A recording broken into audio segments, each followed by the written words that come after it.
We call this Shingle Mountain. That's not a mountain. Those are roofing shingles that come off the house. Roofing shingles. A staggering pile of toxic waste looms just behind Marsha Jackson's backyard. She says her doctors warn it could kill her. My life has changed because of Shingle Mountain. It's fiberglass going down our throat. And my pulmonologist told me that the only way you're going to clear up is unless this stuff is gone, I move or I die. In some ways, you are giving people a death sentence, not providing them an opportunity even to breathe fresh air. Here in Dallas, the quality of the air you breathe depends on where you live, and race has a lot to do with it. Marsha lives in a majority Black and brown neighborhood. They wouldn't have did this anywhere in a white neighborhood. This environmental nightmare is a result of racist zoning policies, the city's negligence, and white businessmen who saw it as a perfect opportunity to make money. There's no other way to term Shingle Mountain than a modern-day monument to white supremacy.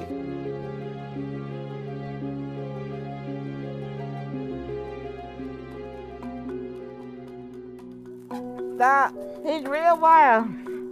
Before Shingle Mountain came, I didn't call for a black smoke.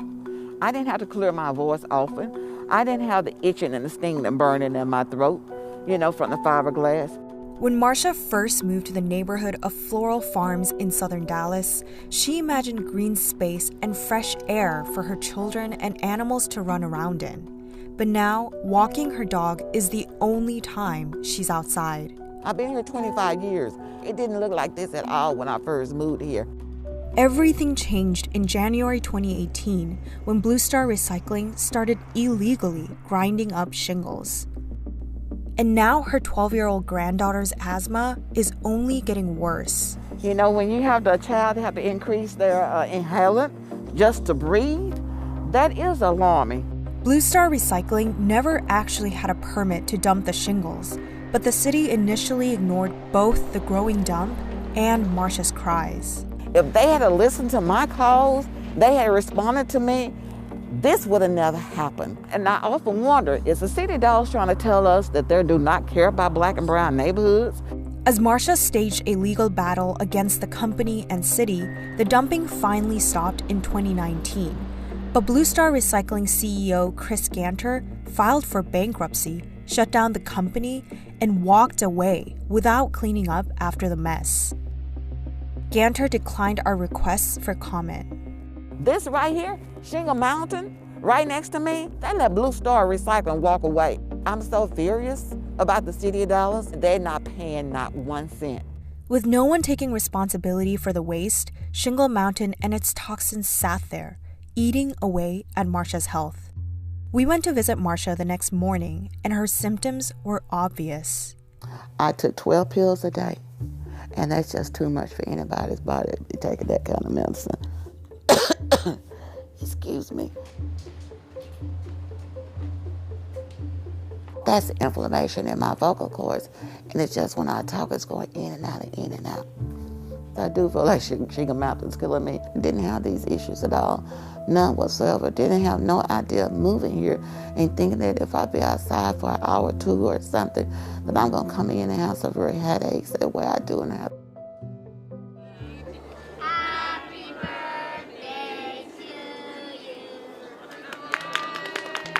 Marsha is not alone. She introduced us to her neighbors who all say they are suffering from the waste. We just want our access to fresh air, to be able to enjoy our kids here without having any worries. It's just that it's flooded everything. As you can see, it's like really muddy all the time. I get sick. My wife gets sick. The 3 girls, and most of the time they're sick. For years, community members protested the dump and demanded a cleanup from the city. After years of inaction, the district finally began a cleanup operation in December 2020. Coincidentally, the district's council member, Tanel Atkins, is running for re-election this May. The timing isn't lost on Marsha. They were taking photo ops over here of the Shingle Mountain and saying they're getting ready to get started. I do think it's strange that the elected officials are up to re-election, and all of a sudden they pushing this. We tried multiple ways to contact the district's councilman, Tanel Atkins, but he declined our interview requests. The mailbox belonging to... His team shared a press release with us saying that the dump will be gone by March. While Marcia is glad the cleanup has started, she's not convinced Shingle Mountain won't happen again. My biggest fear also, when they clean this property, what's going to stop another company coming in here doing the same thing? According to a study, Marcia's district has the highest concentration of particulate matter pollution in Dallas. In 1 year, it saw more than 400 tons of particulate matter pollution, while this white neighborhood emitted close to 0. And that's because apart from Shingle Mountain, the area is home to a massive landfill, truck sites, and concrete plants. Pastor Michael Waters says the pollution is a product of the city's racist history. We are segregated by design. So when you look deeply at Black and brown communities in our city, in our community, you see a multiplicity of issues that at its root continues to be white supremacy, which makes sense for a city that had the largest Ku Klux Klan chapter in America at the time of the turn of the century. The city's design goes back to zoning laws. Take a look at this map of Dallas. These areas in blue are where majority Black and brown people live, and here are where pollutant sites are allowed to be located. There's no other way to term Shingle Mountain than a modern-day monument to white supremacy, because we know that that would not have been allowed to take place in other parts of the city where the pigmentation and socioeconomic levels were different. While air pollution is certainly not the only contributing factor, it's noteworthy that the life expectancy in Marcia's district is 71, while in this white neighborhood, that number is more than 10 years higher. It reflects a nationwide phenomenon where studies have shown people of color are more likely than white people to die from pollution. What a crime before God that we live in a city that based on your zip code determines your life expectancy. Evelyn, are we passing at 5 o'clock? 5 o'clock meeting? Okay. Yeah, Okay. should be good. Evelyn Mayo is an activist with an environmental group that works with residents in southern Dallas to change zoning laws to prevent another Shingle Mountain.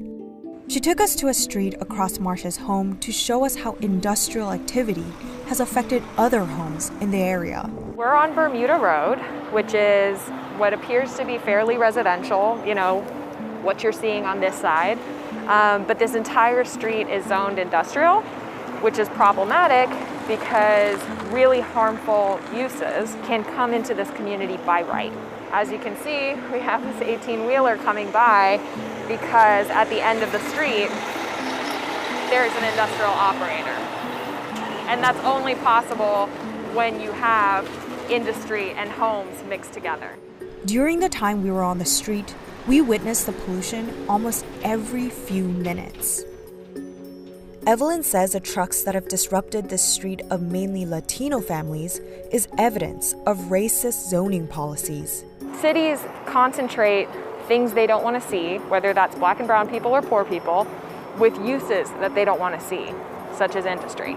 You would never see this mixture of uses in a white neighborhood in Dallas. To prevent another Shingle Mountain, Evelyn and Marcia are pushing for the city to adopt a neighborhood plan where they hope to build more recreational spaces. We're hoping that the city, once they clean out all this, look, we have nowhere to go down here. The kids have nowhere to go. Clean it up and make a community for our neighbors over here. But Evelyn says the city has not yet shown willingness to accept the neighborhood plan. We're inviting the city to our table instead of going to their table. And I think that that's uncomfortable for them. And unfortunately, our city has not yet quite learned that you cannot be a great city if you fail to listen to those who are in the greatest need. While Marcia's medical bills are stacking high, what she wants isn't financial compensation. And I hate to see anybody else go through this, what we're going through right now. 3 years is too long. I want people to understand environmental injustice, environmental pollution, it is a slow killer, and it does kill.